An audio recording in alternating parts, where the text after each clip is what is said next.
All right, I want to welcome on my next guest. We've got recurring guests. We've got Vikings radio analyst Ben Leber. Ben, has everything going for you? Wild weekend. Wild weekend. I'm doing great, Zach. How you doing, man?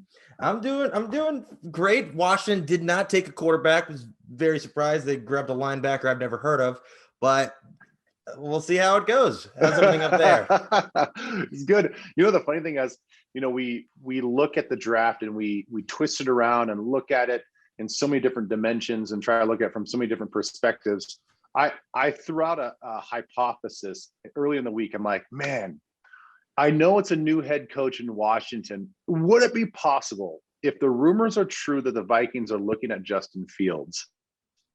Looking at the draft boards, would Washington make a trade back for Kirk Cousins? Like, I don't know. Like, I know the contract seems like pretty extreme, but they need a quarterback, and we'd probably be dealing a quarterback at that point. And I was like, that's about the only team I can come up with that on draft day that would make a move.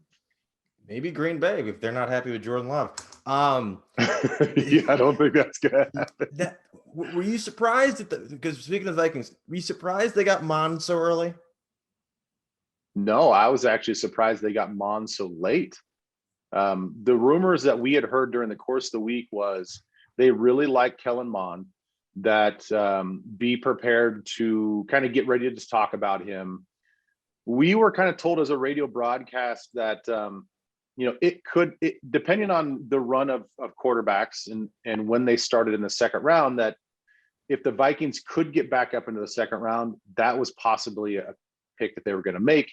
But fortunately for them, and they got very lucky with the way the draft worked out, that they sat and waited. They did not accept some of the King's ransom that people wanted to get back in the second round, and they waited until the third and still got their guy.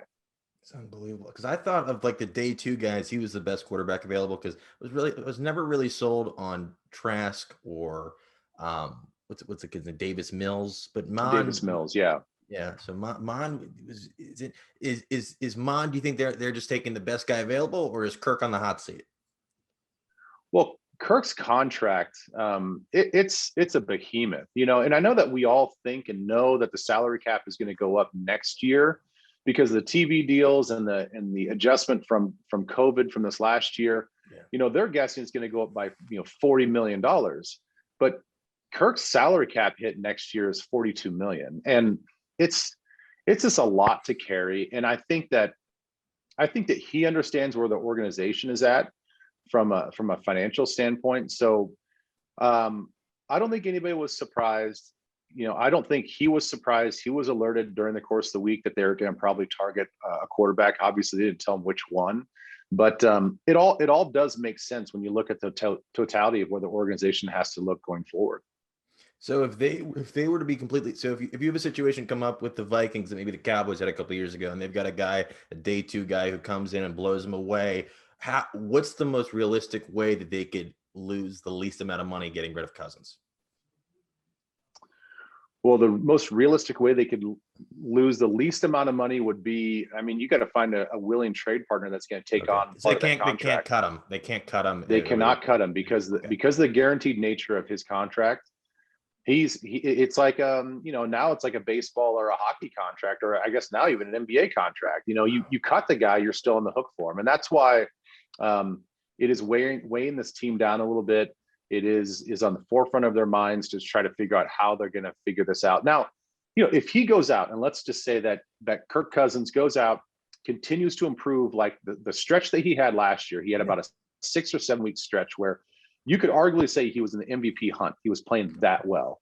If he continues that trend where those 6 or 7 weeks now become 14 to 16 weeks and he's playing at that high level, and he takes this thing all the way to the Super Bowl, then I don't think you'd care that you're paying your quarterback $40-some million. Then it's worth it. But unless something dramatic like that happens, they're going to have to find a way to get rid of him here in about 2 years. In hindsight, should they have just paid Keenum? No, I don't think so. I don't think so. I'm a Kirk supporter. I think a lot of people give him a hard time because his personality is so vanilla. But if you look at the throws and the way he's able to run that offense and quarterback that offense, he makes throws that Keenum could never make. He makes decisions and anticipates things that Keenum could never make. Now, is Keenum probably bring a little bit more juice, sure. But I think from a true quarterbacking standpoint, Cousins is far and away the better quarterback. And then with the rest of the draft class, I know you guys got Darisaw from VTech. I know a lot of Washington fans were looking at it, but you guys get Basham too, right? We got who'd you say? Basham, Carl. You guys, the linebacker. You guys get him? Well, Surratt. Surratt, Chaz Surratt, yeah. Chaz Surratt. I'm thinking Chaz of Carlos Surratt, Basham. Chaz Surratt, his brother was the receiver. I think he flipped. Yes. He was a converted quarterback. What do you think of that pick? You know, the more I looked at it, you know, I was looking at some other guys that were kind of best available at the time, and I'm like, ooh, I like this guy and I like this guy. And then they take Chaz, and at first I'm like, huh? Why are we taking a linebacker right now? I know that we lost Eric Wilson. I understand that Anthony Barr is coming off a torn pec. But I guess I didn't think about linebacker that high. And then I start to do more research. I reached out to a friend that works down in that market. And she was telling me all these glowing things just about him as a person, character, the respect that he has on the team, playing, 1 year of defense and then being the runner-up for the defensive player of the year in the ACC. I mean, that's so impressive to do that. I understand now why they took a chance on this guy and why he was valued at a third round level, because this dude can play all three positions. He can blitz. And because he's a former quarterback, he has that football IQ that I think Mike Zimmer's looking for in a linebacker. And you can throw him out on offense and see what he does. Why not throw the football? He could be the guy. And then going around the division, were you surprised to see the Bears trade up, or did that kind of catch you by surprise for Fields? It caught me by surprise. That's the thing about it, that the Vikings very much were in play now that the news has come out that they were very much in play for Justin Fields, and they weren't going to trade up for him per se. But if he was there at 14, they said we were gonna take him, and the Bears obviously must have felt as highly about him as a lot of people did, including the Vikings, and they traded up. And I was a little shocked, but in the end, not really, because they needed to make a move like that. And I thought it was a great aggressive move. I actually had Justin Fields rated much higher than I think the rest of the league thought. I thought he was the second best. I thought he was the second best quarterback in the class. Right. I'd put him right up there too. And I'm like, I don't know why everybody's kind of crapping on this guy. Like you turn on the games and you're like, I see a really competent quarterback that actually wants to be a pocket passer first. He has athleticism to move around. I was really impressed with Justin Fields. And now I'm going to have to, as a Vikings reporter, unfortunately, I have to see him, unfortunately now for the next 10 or 15 years. But I thought their move up was a brilliant, strategic, aggressive move. They also get Tevin Jenkins, which a lot of people around here, I know that he's more of a right tackle, but a lot of people around here were looking, hey, well, why can't we just get a guy that plays with a big time attitude? And we'll just kind of figure out where he and Brian O'Neill are going to fit on this team. And let's just draft some attitude and toughness. And I couldn't really disagree with that. So the Bears, again, kind of take a guy that the Vikings fans were all over. Yeah, no, it's unbelievable. But you guys had the opportunity to take Mac Jones. You didn't think they were in on Mac Jones? I didn't think so, just because you know how the pendulum goes in every situation. If you've got a hard-nosed coach and you fire him, then the pendulum swings the other way, and you get a player-friendly, that sort of coach that's soft over here. And then if that guy gets fired, then you go back to the Dan Campbells of the world, and you get guys that are a bunch of knee biters and all that stuff. So I thought if they were going to look to a quarterback, they were not going to draft a quarterback that was just like Kirk Cousins. Yeah. And do I think that, again, another guy that I had rated higher on my stupid draft board was, I thought Mac Jones, even though he had limited experience, I thought he was a hell of a quarterback. I'm like, he's doing everything. He's thrown open all these receivers. He's the one that's anticipating all these throws, even though he was playing with ridiculous talent on that offense.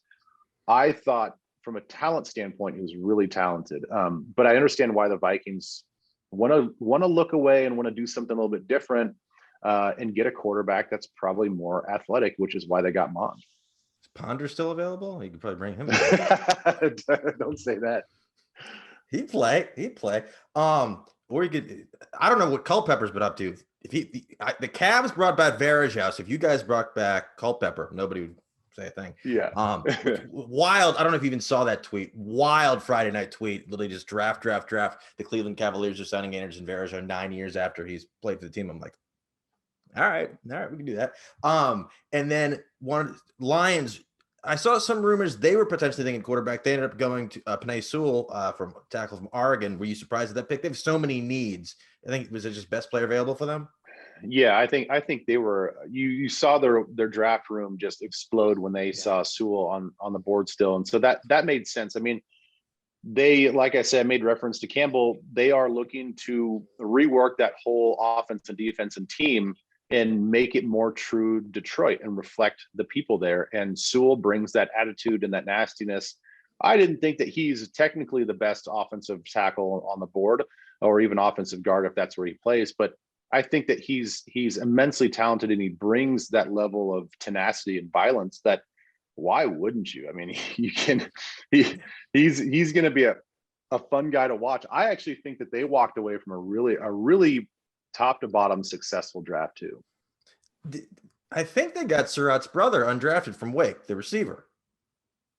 They might have got him undrafted. I guess I haven't seen the whole like undrafted list. Yeah. So that's a little inner NFC North storyline in the back of your mind. Like, oh yeah, by the way, two brothers in the same division. Yeah, two brothers again. Yeah. And then earlier Friday, you got these bombshells with Aaron Rodgers. What are your thoughts on this whole situation? Well, what's funny is that I'm sitting down with Paul Allen, who's got his 9 to noon radio show with our radio station KFAN, and he's also the voice of the Minnesota Vikings. Yeah. And we're sitting down, and he tells me in the previous show, he comes in as they're making the switch out. He's like, hey, there's some really interesting Aaron Rodgers news. I got a little bit of steam on this. He tells me what it is, and it's so juicy that I'm like, I go, what are you gonna do? He's like, I don't know. He's like, I know it's true. He's like, I know it's true. It's not just a rumor. And I'm like, all right, cool. I'm like, just do whatever you want with it. I didn't know when I came back on his show an hour later that he actually went public with it. And so he refers to this story to me on air. And I kind of look at him like, wide-eyed, like, what are you doing? Like, did you go with this story? And then we're on air and NBC is calling him, CBS is calling him, people from all over national media are calling him, texting him, like, what's up with the story? Because he gets tagged to the story. Listen, I'm telling you, I saw the proof. Like, I saw it myself. I saw the proof that there was communication from Aaron Rodgers that he was unhappy. He wanted the trade to happen.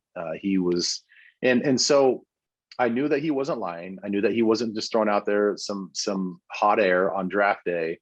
I do think that there's validity to the fact that he wants to be moved from the Green Bay Packers and he wants to move on.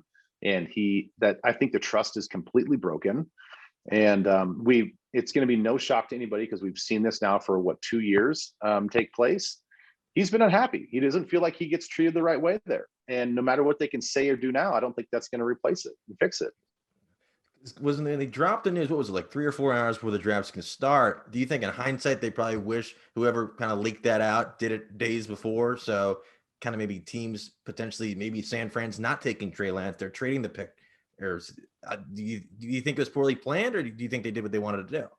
Well, I don't think anything was planned at all. I mean, all of it was supposed to be kept, I believe, under wraps. Oh, really? You think so? Yeah, I don't think if Paul Allen doesn't say that on his radio show, I'm not sure that the news gets out in the way that it does. And so I don't think that there was an intentional leak. I don't think that he was told to leak it. I think he just went with something that he thought was interesting and knew to be factually true. So he knew he wasn't going to like burn anybody because he was like a bunch of fake news. But if it were to be pre-planned, absolutely. Gutekunst already said that only one team called, and that was San Fran. Yeah. If it was done 3 or 4 days, or maybe even 2 days, 48 hours before the draft, and he comes out and says, yeah, I want the Raiders, Denver, and I want San Fran, I guarantee Mayock's calling.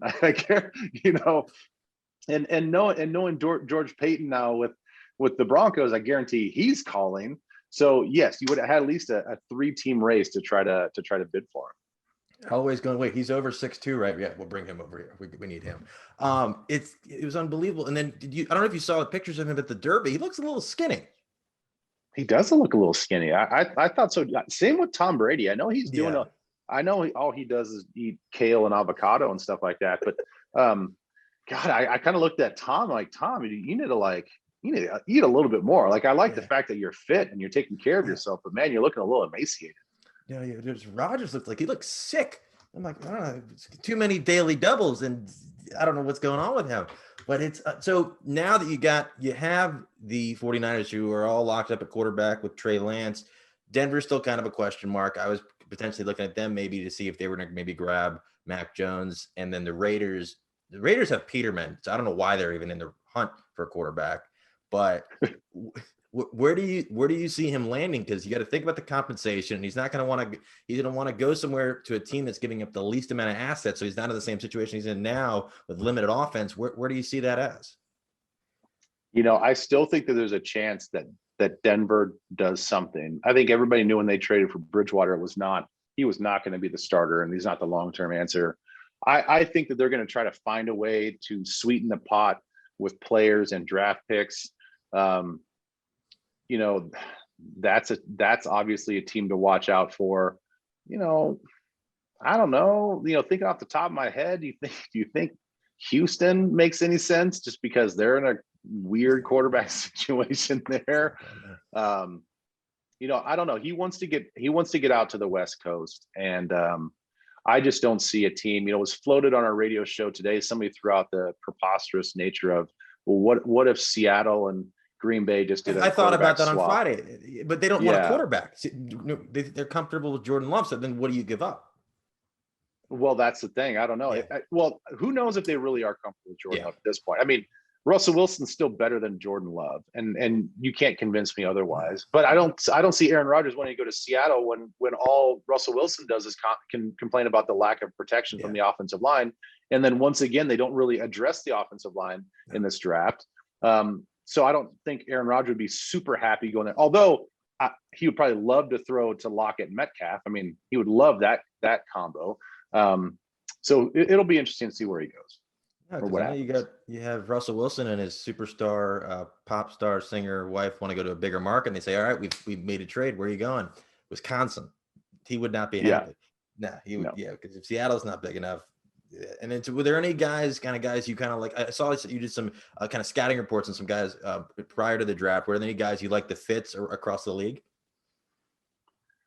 Well, my number one offensive lineman was Elijah Vera Tucker, and I thought to me that with the versatility that he showed, I didn't think that there was of the top guys. I didn't think there was a clear-cut offensive tackle, true offensive tackle that was so far advanced than any other guard tackle combination that I thought Vera Tucker kind of, to me, technically, he was great. His hands were the best. I thought Alex Leatherwood. I thought he was a guy that nobody really talked about up until like 2 weeks before the draft. And I'm like, this is a super talented guy, All-American in 2 different positions. And I know everybody's talking about his short arms, but I sort of like where he went. Let's see here.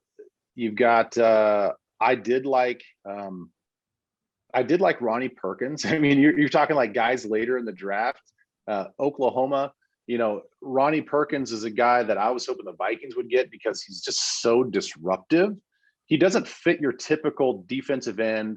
He's not really your typical 3-4 outside linebacker. So I understand where and why people kind of didn't know where he was going to fit, but he's just kind of one of those guys like, hey, it's third down, just go. Like go be disruptive and go do something. Those are the kind of 3 guys that I was really, really focused on. I mean, offensive line for sure. I was really focused on because of the Viking situation, the offensive line deal. Kwity Paye was another guy I was kind of rumored to go to the Vikings at 14. I think that he is right now the best 4-3 defensive end that was available. And I'm excited to see where he goes. And I think everybody at this point has seen his story. So, you can't not be a fan of his. And for the way he plays. What about Cosme? Sam Cosme, Washington got him in the second round. I don't know anything about. I know he's protecting Erlinger. Nobody knows how to pronounce the guy's name. What do you think? I want to call him Cosmo. It's easier. What do you think, Cosmo? Well, I had to look at him too. I love his size. You can't obviously you can't teach height. He's 6'7". I did think that he was still a little light. He's a 310 pounder, but I thought that he was a little light still. But I think that he's one of those guys that's not going to be an immediate one of those impact. Holy cow, he's going to be a future Pro Bowler, in the first year or two. But I think he can develop into there because he has all the tools that you're looking for. He's got long arms. He has good footwork. I wouldn't say it's great. A lot of his stuff is just kind of technique. I thought his hands were always a little bit low and a little bit sloppy, but he's super productive. When I looked at him and try to compare him, I'm always kind of looking at him through the purple lenses because I work with the Vikings. I thought he reminded me a lot of Riley Reid, and I don't think that's a bad thing. It's just like, hey, here's a guy that's just quietly productive. Just does. Maybe his technique is not completely sound. Maybe he's not the quickest guy off the ball, but he's not giving up sacks. He's not giving up pressures. And at the end of each game, you're like, hey, yeah, he graded out pretty well. He's not like Penei Sewell, where he's going to have these pancakes where he's going to spear a guy when he's on the ground, but he's going to be a productive player. Yeah, because they got him. Have you seen any of Jamin Davis's? A lot of people comped him to Darius Leonard, which is a lofty comparison. I have not. No. So we'll see how that goes. And then the offseason as a whole, were there any moves the Vikings made that you liked or did not like? Yeah, Dalvin Tomlinson, getting him on the defensive front was awesome. I mean, if you watch this Vikings team, where people want to pick apart their secondary, and really, as when you follow football, the tried and true win the trenches. It's not just hyperbole. You don't just say it just to say it. It matters. And the Vikings got beat up defensively on the defensive line in the run game. And that opened up everything for the pass game. And that's why their passing stats look so bad, because they were just awful stopping the run. And we just have to be reminded of the Christmas Day game against the Saints, where I think they ran for over 300 yards. And it was just, you wanted to puke watching the game. Well, they knew that. Obviously, Mike Zimmer wanted to address that. He got Michael Pierce back from opting out last year because of COVID. You get Dalvin Tomlinson. So now you have, over 600 pounds in the middle there to stop the run. I think that was a great pickup. That alone, and getting Pierce back. Pierce feels like a free agent pickup because he didn't play last year. So you get those guys back. And then Patrick Peterson, we need a veteran voice in the backfield. I get that Patrick Peterson may not be what he is physically or what he used to be, but very similar to what Terrence Newman was when he first got here. Long in the tooth, maybe didn't have the best quicks, but could make up for it because he was smart and put himself oftentimes running the routes of the receivers and just putting himself right in the landmark. And then he mentored a lot of those guys in the backfield. I think Patrick Peterson's going to do wonders for this defense in the secondary. And then my last question, do you think Irv Smith's ready to be the number one tight end? Yeah, he showed it. You can see him getting more and more comfortable. When he gets the opportunity, more so in the field this last year, not so much just in red zone and special packages, he was outstanding. His blocking's getting better. I think Kyle Rudolph helped him realize that you still do have to block. And I got to commend Kyle on that too. Kyle was never a blocker, and they told him, hey, the only way you're going to get more snaps in the games is to be a better blocker and learn how to block. And he did that. I think Irv sort of realizes, being a tight end is not just about catching the football. You got to be a team player. And it's good to see guys like George Kittle that take on the blocking role and won it, and show that they're not just pass catching tight ends. They actually are going to put their hand in the dirt and get dirty. And I think Irv's starting to get that grit about him. And I think that's translating into an attitude when he runs after the catch. His first year, he'd catch the ball, he'd turn, and you could just almost see him scanning the field about, where to run and like, who's going to come hit me. And now he catches the ball and it's an immediate plant, gets up the field, and there's a burst to his game where he instinctively knows where to go now. He trusts himself. He trusts his athleticism. I expect big things from Irv this year. Awesome. And then people can follow you on Twitter at Nacho Leber. Yeah, that's right. Yeah, Nacho Leber. Is Jack Black ever reach out to you? Go like great handle right there or no? No, he No, never. I would not love that. yet. Not yet. He's one of my favorite actors. One of my kids' favorite actors. I mean, I think we watched School of Rock about 100 times. Yeah, that was a nickname given to me. I always give Jared Allen credit for it. You know, I'm not sure if it was exactly him, but maybe he was the loudest with it. And the funny thing is, I've only seen Nacho Libre once. And people now, like when I first got that nickname, people would quote movie lines, and I'm like, I don't know. They're like, no, it's from like Nacho Libre. I'm like, I've only seen it once. Like, wait, what? I thought you were like a big fan. That's why I'm like, no, it was just kind of given to me. So yeah, Nacho Libre at Twitter, on Twitter. No, it's I don't know if you saw that wild thing the other day. Apparently his mother, it's wild spin zone. Jack Black's mother was like some hero to NASA. I'll send you the link. She like did something vital. I'm gonna pull this up right now. I gotta pull an insane story about Jack Black's mother. Something with like the space shuttle. This is unbelievable. Real quick, let me find this. Yeah, Jack Black gets all the credit. His mother is unreal. She helped create abort system that rescued Apollo 13. What? Yeah. Yeah, that's how is this the first time I'm hearing this? I just heard about it for the first time last week. It all over, yeah, it literally blew up on Reddit. And I'm like, this can't be real. And I'm looking up, and the name is Judith Love Cohen. I think she passed away a couple years ago. But yeah, literally from Yahoo. Jack Black's mom was a NASA engineer who helped bring the Apollo 13 abort guidance system, which helped rescue all these astronauts. Apparently, she kind of got it done the day he was born, which is it's wild. Oh my God. Yeah, it's crazy. Yeah, it's one of those today I learned things about his mother. Yeah, so wild Jack Black's family lineage, unreal. But yeah, but it's a wild spin zone from Vikings to Jack Black. But do appreciate you taking time to chat for a few minutes. Can't wait for the season start up. Now I got the draft to look forward to. Now we got to wait till September. So we'll see how it goes. Well, you know that the NFL dominates everything. So of course it'll be this week of quiet, and then all the rookies come in and check in the next week, and then all the talk will start back up. And then, you know, if they can actually get the players back into OTAs, you know, we'll have some talkers there. But yeah, it'll be nice to have a little bit of a break, and then we'll hit it back. But always good to be on with you and talk to you. Absolutely. Yeah. So especially since we have NBA now, like normally like NBA would kind of be getting towards the end and it was just baseball, and it's just baseball. You see what else is on TV. But now we get a little bit of everything going around. So not really hating this late NBA schedule. So we'll see if that can carry over until training camp. But do appreciate you taking time. Yeah, my pleasure. Good to see you.